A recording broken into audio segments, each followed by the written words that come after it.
Mr. Vice Chairman, Sir, I would like to speak on this bill in the interest of the rapid economic growth in the country. If the nation grows from strength to strength economically, leading to eradication of the degrading and disheartening poverty of the people of India, the workers of this nation would also benefit and they would also go above the poverty line. Sir, I would like to mention here that the plantation crops as understood by the term so far, namely coffee, rubber, tea and cardamom, have been giving this nation substantial amount of the much coveted foreign exchange annually. It must be noted that coffee exports alone have given our country during the last 5 years over rupees 100 crores in foreign exchange by way of export earnings and export duties. I must also bring to the attention of this house that the famed tea industry in India today has become a sick industry affecting lakhs of workers and the tea planters. Sir, we ought to know that in the agricultural sector, the plantation labor is the best organized one and is getting nearly the same treatment, facilities, and amenities like the industrial labor.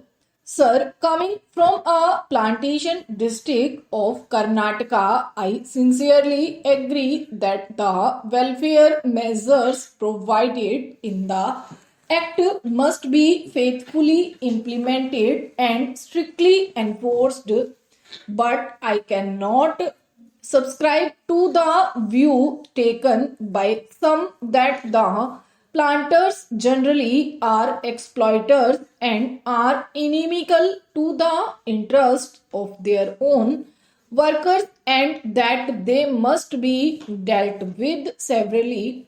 Sir, most of the planters of today are educated and they know that contented labor is conducive to productivity and peace in the estates and therefore would like to provide all the welfare measures and amenities to the workers. Sir, I would like to point out some of the very draconian, discriminatory, and invidious urban directed amendments made in the Plantations Labor Amendment Bill 1973. Sir, the Plantations Labor Act is sought to be applied now even to holdings of 5 hectares and above, employing 15 persons and more.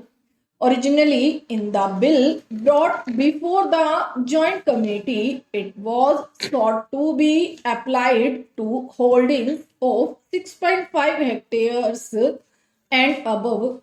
It would be realistic to make an amendment to the present bill to raise the size of holdings from 5 hectares to 6.5 hectares.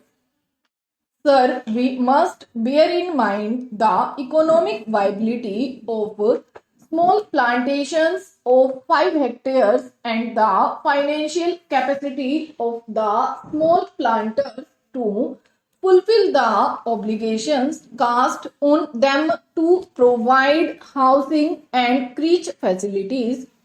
Those small planters, in some cases, are unable to provide themselves with houses and medical care as good as those intended for their workers in the bill. I am sure that good many small holdings will go into liquidation, unable to bear the burden when the prices fall, as in the case of tea today.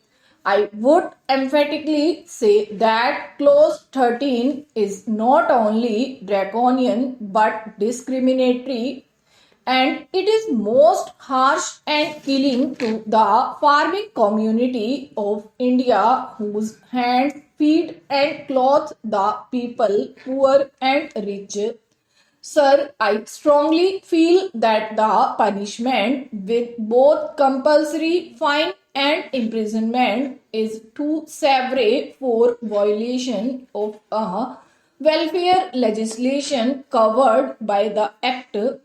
For economic reasons and financial incapacity, the debt-ridden employer, particularly a smallholder, may be unable to discharge the obligations such as providing type design houses, creches, medical facilities, etc. In such cases, there is no point in sending the landholder to jail and collecting a fine from him for every day of default. The relevant provisions in the bill are made more stringent than the Factories Act, under which, in the case of a further offence, the court is given the discretion to punish the defaulting employer. But in the proposed amendment, the word used is shall instead of may, which makes it mandatory on the court to impose imprisonment as well as fine. These provisions are too harsh and discriminatory, particularly in view of the fact that the bill seeks to bring in farms of 5 hectares, which are in the nature of peasant holdings under the scope of the Act. Sir, I would like to ask the government of the people, for the people, and by the people, in the name of the farmers of India, why it wants to treat a farmer as a criminal and to be imprisoned for such an offence, while it does not do so for a factory owner of a city. By making this comparison, I do not mean that a provision should be made in the relevant Factories Act to make the sentence of imprisonment compulsory for similar offences. Let me make it clear that I am not speaking against the interests of the workers in the plantations. I am only speaking against the stringent and invidious measures which have been provided in the bill affecting the rural employers and the invidious laws enacted for them.